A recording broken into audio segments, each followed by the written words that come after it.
जय Hind. Previous video में हमने इस बात पे स्टडी किया कि व्हाट मेक्स थिंग्स विजिबल, यानी कि क्या है जो किसी भी ऑब्जेक्ट को आपके लिए विजिबल बनाता है। क्लियर है? इसका आंसर हमें क्या मिला था? लाइट। सेकेंड पार्ट जो है हमारे इसी टॉपिक पे वो क्या है? वो है laws of reflection.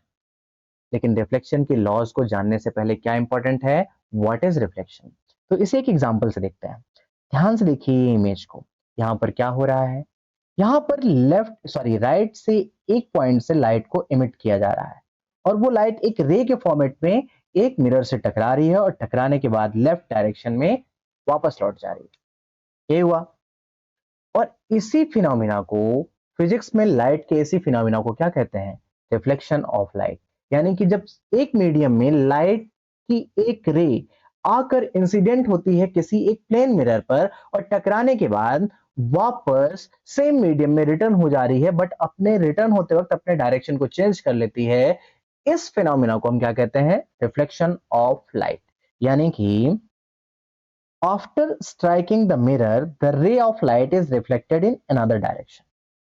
And this phenomena is known as reflection of light. अब लाइट के रिफ्लेक्शन में दो पार्ट मोस्ट इंपॉर्टेंट है। पहला पार्ट, एक रे जो इंसिडेंट हो रही है और दूसरी रे जो रिफ्लेक्ट हो रही है, जो जा रही है। सिंपल सी भाषा में बोले तो एक रे है जो आ रही है और मिरर से टकरा रही है और दूसरी रे जो टकराने के बाद वापस जा रही है। जो रे आ रही है उसे हम इंसिडेंट रे कहते हैं और जो रे टकराने के बाद वापस जा रही है उसे हम क्या कहते हैं? रिफ्लेक्टेड रे कहते हैं। तो द लाइट रे विच strike any surface is called incident ray and the ray that come back from the surface after the reflection is known as reflected ray. जो आके टकराई वो इंसिडेंट और जो टकराने के बाद चली गई वो रिफ्लेक्टेड रे। क्लियर है? ये हुआ फर्स्ट पार्ट। सेकेंड पार्ट, आपने रिफ्लेक्शन समझ लिया कि लाइट का किसी भी सरफेस से टकराकर सेम मीडियम में वापस रिटर्न होना, reflection of light. Second part क्या? आने वाली रे इंसिडेंट रे और टकरा कर जाने वाली रे रिफ्लेक्टेड रे। थर्ड पार्ट जो इसमें है वो है नॉर्मल। नॉर्मल क्या होता है? इस इमेज को ध्यान से देखिए। ये आने वाली रे कौन सी हो गई? Incident ray. जाने वाली रे कौन सी हो गई? Reflected ray. और जिस पॉइंट पर इंसिडेंट रे आकर टकराई उस पॉइंट को कहते हैं पॉइंट ऑफ इंसिडेंट। और उसी पॉइंट पर अगर सरफेस पर एक परपेंडिकुलर लाइन बना दी जाए तो उस लाइन को क्या कहते हैं? उस लाइन को कहते हैं नॉर्मल। यानी कि ये क्या हो गया? नॉर्मल हो गया। ये इंसिडेंट रे हो गई, ये रिफ्लेक्टेड रे हो गई। क्लियर है? आने वाली रे इंसिडेंट रे, जाने वाली रे रिफ्लेक्टेड रे, और जिस पॉइंट पर इंसिडेंट हुआ उस पॉइंट को पॉइंट ऑफ इंसिडेंट, और उसी पॉइंट पर अगर कोई परपेंडिकुलर बना दिया जाए तो उसे क्या कहते हैं? उसे कहते हैं नॉर्मल। क्या कहते हैं उसे? नॉर्मल। तो ये रही नॉर्मल की definition. Draw a line making an angle 90 degree to the line representing the mirror as the point where the incident ray strike the mirror। जहां पर इंसिडेंट रे स्ट्राइक हो रही है मिरर में, एग्जैक्टली उस पॉइंट पे ही आप परपेंडिकुलर एक लाइन क्रिएट करते हैं या 90 डिग्री पर एक लाइन क्रिएट करते हैं, तो उस लाइन को this line is known as normal. Clear है? नेक्स्ट पार्ट, हमने जान लिया कि इंसिडेंट रे कौन सी थी? जो आने वाली थी, यानी ये रे इंसिडेंट रे, दिस रे is reflected ray and this is the normal and this is the point of reflection या पॉइंट ऑफ इंसिडेंट, आप दोनों कह सकते हैं। यहां पर आप ध्यान से देखिए, एक एंगल बनाया गया है, एंगल आई या एंगल ऑफ इंसिडेंस। एंगल आई जो है एंगल ऑफ इंसिडेंस है, एंगल आर जो है एंगल ऑफ रिफ्लेक्शन है। इंसिडेंट रे, ये रे कौन सी है? Incident ray. और ये रहा नॉर्मल। इंसिडेंट रे और नॉर्मल के बीच बनने वाला एंगल क्या होता है? Angle of incidence. और रिफ्लेक्टेड रे और नॉर्मल के बीच बनने वाला एंगल क्या होता है? Angle of reflection. क्लियर है? तो एंगल ऑफ इंसिडेंस क्या है? इंसिडेंट रे और नॉर्मल के बीच बनने वाला एंगल। और एंगल ऑफ रिफ्लेक्शन क्या है? रिफ्लेक्टेड रे और नॉर्मल के बीच बनने वाला एंगल। क्लियर है? यहां पर आई इंसिडेंट रे और नॉर्मल के बीच, आर रिफ्लेक्टेड रे और नॉर्मल के बीच। क्लियर है? यही डेफिनेशन एग्जैक्टली यहां पर लिखी है। Between the normal and incident ray the angle is called as angle of incident and the angle between the normal and reflected ray is known as angle of reflection. It is denoted by angle r and angle of incidence is denoted by angle i. Clear है?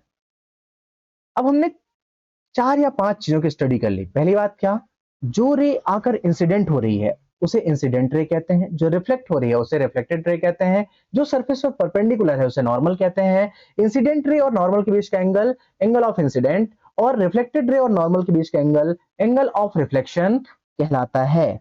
अब जब पढ़ेंगे हम reflection के laws या reflection of light के laws, उन laws में जो फर्स्ट लॉ है वो क्या है, angle of incidence always equal to angle of reflection. कोई भी कंडीशन होगी angle I equal to angle R होगा, the first law. And the second law कि इंसिडेंट रे की बात कर लो, चाहे रिफ्लेक्टेड रे की बात कर लो, चाहे एंगल ऑफ इंसिडेंस की बात कर लो, चाहे एंगल ऑफ रिफ्लेक्शन की बात कर लो, या नॉर्मल और पॉइंट ऑफ इंसिडेंट, ये सभी के सभी हमेशा एक प्लेन पर बिलोंग करेंगे। एक किस पे बिलोंग करेंगे, एक प्लेन पर बिलोंग करेंगे। एज एग्जांपल अगर आप ध्यान से देखें इस